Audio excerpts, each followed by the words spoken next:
Buenos días, continuamos con el segundo bloque del día de hoy sobre gastroenterología, hepatología y nutrición pediátrica. Damos la bienvenida al doctor Otto Calderón, promoción de 1989 de la Universidad del Valle, gastroenterólogo pediatra de la Clínica Materno-Infantil Farallones de Cali, Colombia, con el tema esofagitis eosinofílica. Muy buenos días. Quiero en primera instancia agradecer al Departamento de Pediatría por invitarme a participar en este evento de cumpleaños de nuestra linda familia. El tema que vamos a tratar hoy es esofagitis eosinofílica con algunos conceptos que nos atañen directamente aquí a la ciudad de Cali y al Valle.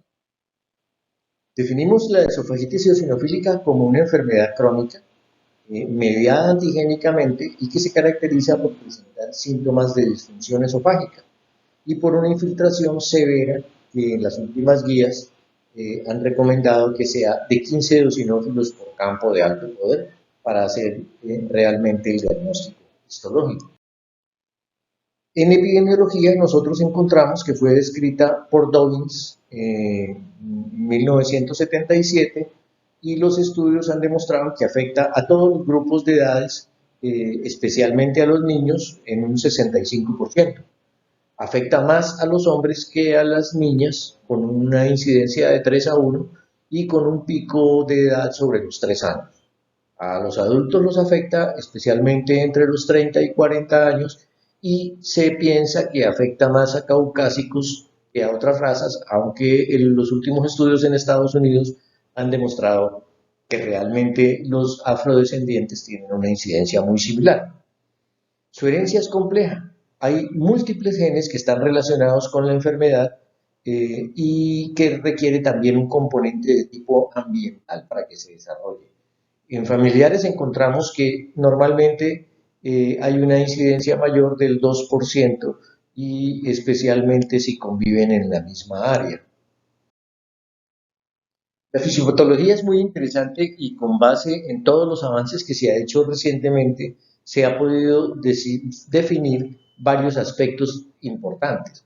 Uno, el más claro hoy en día es que definitivamente nosotros estamos desarrollando un aumento de la permeabilidad de las mucosas y esto afecta especialmente a todos aquellos niños que son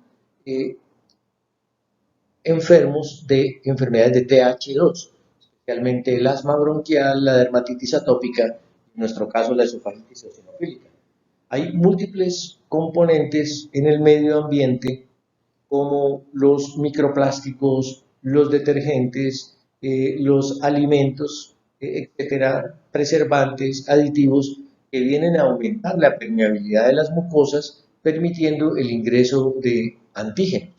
Estos antígenos se relacionan directamente con la liberación de linfopoyetina típica estromal, la cual va a aumentar la permeabilidad de la mucosa al disminuir las uniones fuertes, permitiendo que se desarrollen una serie de eventos que llevan a la inducción de las células TH2, como activación de las células dendríticas. Esto en general lo que lleva es a una producción de interleuquina 5, interleuquina 4, interleuquina 13, que van a producir un aumento de esta sustancia que se llama eotaxina 3, que es la encargada de reclutar eosinófilos y llevarlos a la mucosa esofágica. Todo esto mediado por múltiples receptores y finalmente con una respuesta muy de TH2, especialmente hacia células efectoras como son los eosinófilos y los mastocitos también. Estos van a producir IgE y es uno de los componentes fundamentales del proceso inflamatorio que se lleva a cabo en estos pacientes. Se compromete primero una fase inflamatoria y finalmente a través del factor de crecimiento beta 1 nos va a llevar a un aumento en la producción de fibrina y de fibrinógeno que nos va a producir una fibrosis subepitelial que nos va a llevar a cambios estructurales del esófago y son los responsables de que haya disfagia y otros trastornos en la deglución que generalmente se ven como mostramos en esta diapositiva en las personas de mayor edad. Si nosotros vemos, aquí encontramos cómo los niños, los adultos tienen una endoscopia normal, con una histología normal, empieza un proceso inflamatorio en el cual encontramos cambios esofágicos, como les voy a mostrar en unas diapositivas más adelante, empieza a haber infiltración de eosinófilos, empezamos a tener cambios un poco más crónicos con el paso de los años, empiezan a haber anillos circulares, una mayor cantidad de fibrosis subepitelial, hasta que finalmente en la edad adulta se presentan los anillos y las estenosis de una manera mucho más estable y obviamente mayor fibrosis de este tipo de tejido. Hemos encontrado que se pueden expresar tres fenotipos diferentes y esto es uno de los grandes avances que se han hecho recientemente. Encontramos una forma leve que responde a inhibidores de bomba de protones, a dietas y a esteroides. Es afortunadamente la cantidad más frecuente que hay, sobre un 50% de todos los casos. La forma clásica, denominada esofagitis eosinofílica tipo 2, no responde usualmente a inhibidores de bomba de protones, pero sí a dietas de exclusión y a esteroides deglutidos. Y la esofagitis grado 3 o tipo 3 es la forma fibrótica que nunca responde a medicamentos, es la más severa y por fortuna hoy en día una de las más escasas también en su presentación. Tratando de unir este fenotipo con los endotipos, se ha encontrado que también los podemos dividir en tres grandes grupos. Los que se llaman la esofagitis eosinofílica, respondedora a inhibidores de bomba de protones, que se caracteriza por tener una baja concentración de inmunoglobulina G4 dirigida contra leche de vaca en los tejidos. Y también encontramos unos bajos niveles de interleuquina 10 y del transforming growth factor beta 1 también presente en su sangre.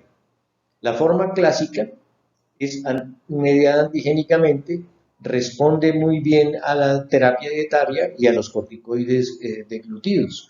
Y finalmente la tercera forma, que correspondería al tercer fenotipo, que es muy difícil de controlar con terapias convencionales, y su endotipo en general está caracterizado por presentar un alto nivel de inmunoglobulina G dirigida contra leche de vaca y también unos altos niveles de interleuquina 10 y del factor de crecimiento. Esto nos ha permitido dividir este grupo de pacientes de tal manera que nos permita manejarlos de una manera mucho más eficiente y también estar dispuestos a tratar de encontrar las formas más severas para hacer el mejor tratamiento para evitar las consecuencias futuras de esta enfermedad. Su presentación clínica es muy variada de acuerdo a las edades. Nosotros encontramos que en los niños su sintomatología es muy similar al reflujo gastroesofágico. Presentan náuseas, vómitos, regurgitaciones, rechazo a la alimentación es muy importante y falla para progresar en un buen porcentaje de casos. Los niños no suben adecuadamente de peso.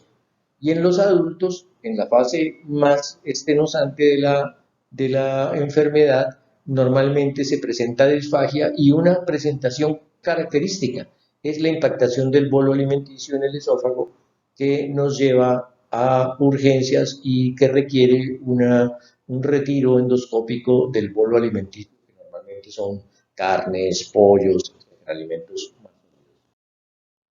Nosotros tenemos casuística en nuestro centro, Gastropet Cali, en el cual hasta el 2022, partiendo del año 2001, hemos podido recolectar 97 casos. En nuestro conocimiento, la casuística más grande que hay en Colombia de pacientes con esofagitis eosinofílica. Y vemos cómo los síntomas que nosotros encontramos son dolor abdominal, vómito y náuseas en un gran porcentaje de casos, esa es la frecuencia absoluta por cada síntoma, y tenemos además distensión abdominal, tos, que puede ser asociada a un problema de tipo alérgico, a un reflujo, inapetencia y disfagia en un buen número de casos.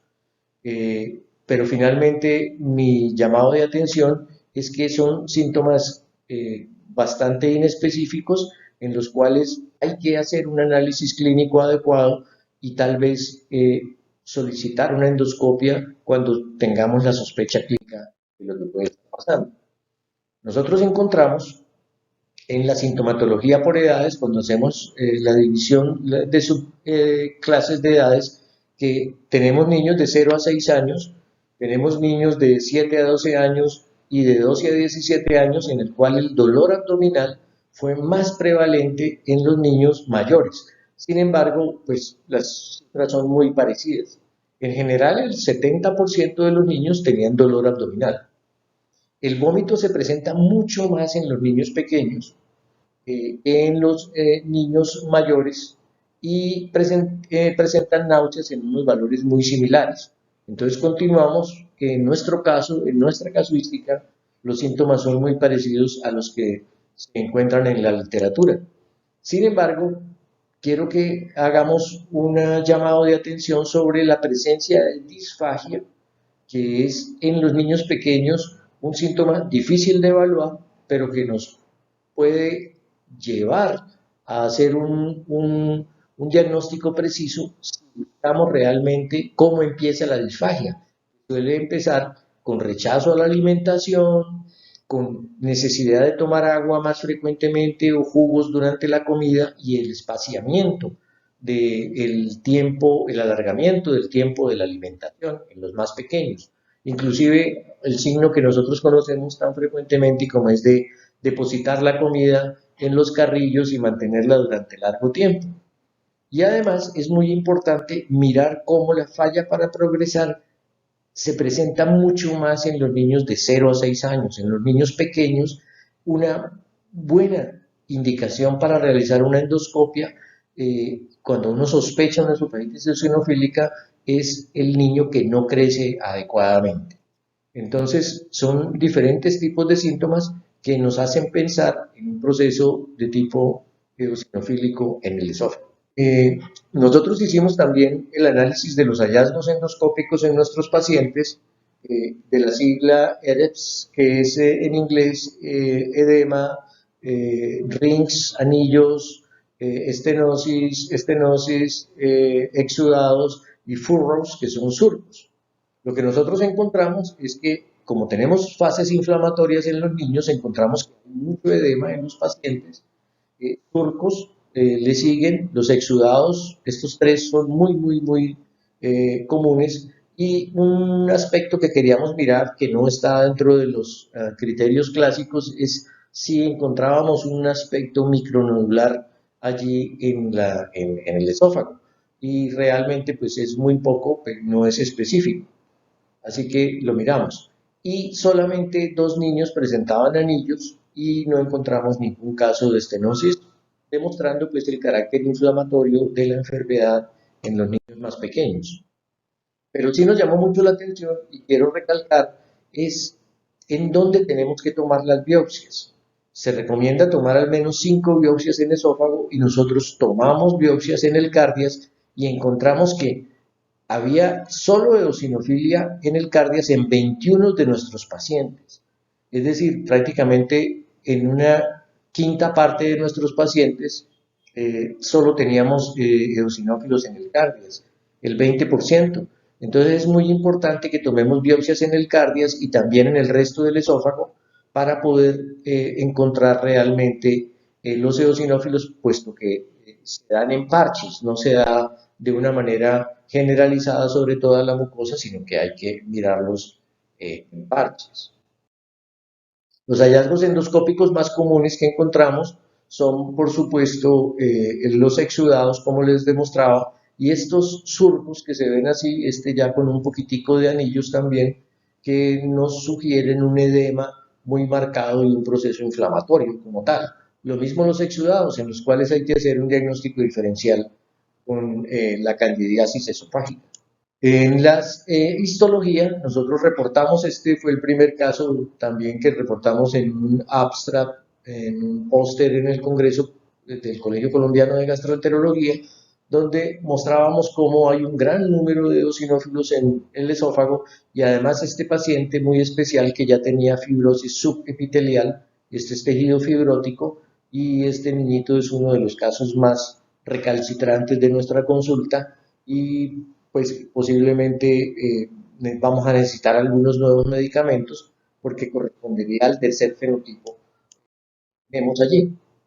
Es importante descartar causas secundarias de eosinofilia esofágica, ¿verdad? Enfermedad de Crohn, el reflujo gastroesofágico, el pénfigo, las drogas, etcétera, para tener un buen diagnóstico diferencial.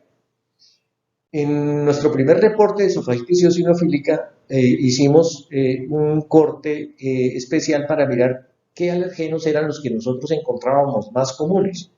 Evidentemente, el huevo, la leche, como ocurre en toda la casuística mundial, nosotros teníamos mucho cerdo, 43%, pescado, caseína pura y otros alérgenos menos frecuentes, ¿no? Pero realmente encontramos trigo también, eh, el huevo es bastante común y la leche fundamentalmente son los más comunes que nosotros encontramos como causas de alergia en las pruebas séricas o en el PRIC test, aunque hay más del 50% de los niños que tienen pruebas negativas y demuestran eosinofilia tisular.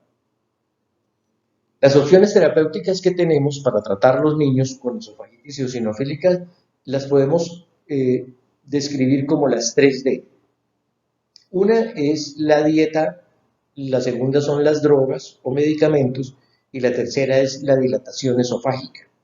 Nosotros encontramos que la dieta elemental es la mejor opción que hay para tratar la esofagitis eosinofílica, pero por supuesto tenemos un gran problema en cuanto las dietas son muy mal toleradas, son de mal sabor, son costosas y pues la mayoría de los niños las rechazan, solamente es útil en los pacientes más pequeños, prácticamente los lactantes.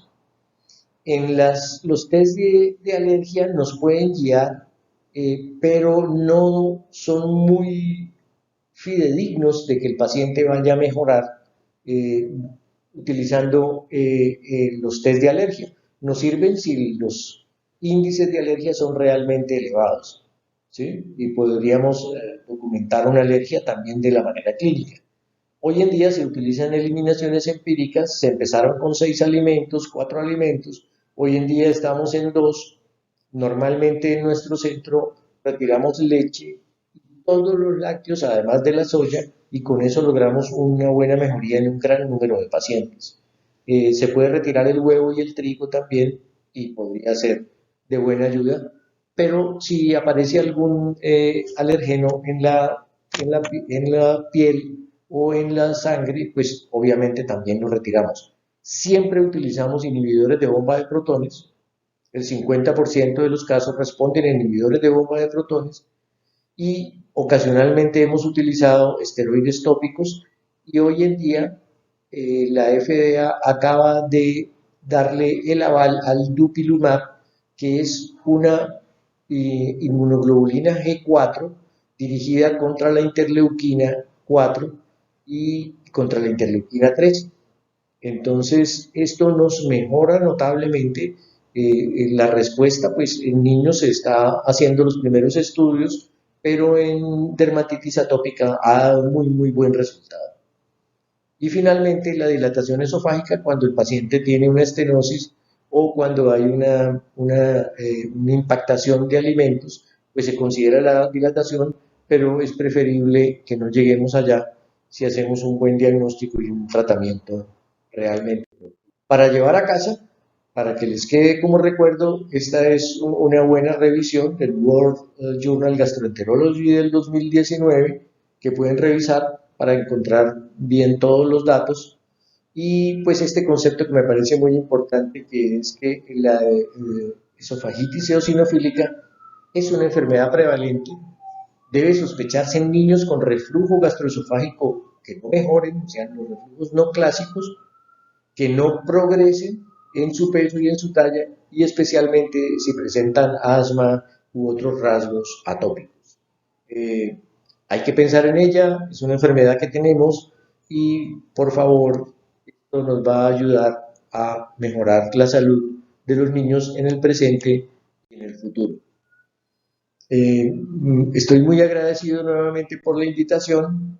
Siempre me he sentido muy orgulloso de haber sido un alumno de la Universidad del Valle. Me considero un estudiante de la Universidad del Valle y del Hospital Universitario. Así que le doy las gracias a mi alma mater y a todos ustedes por su amable atención. Muchas gracias y feliz día.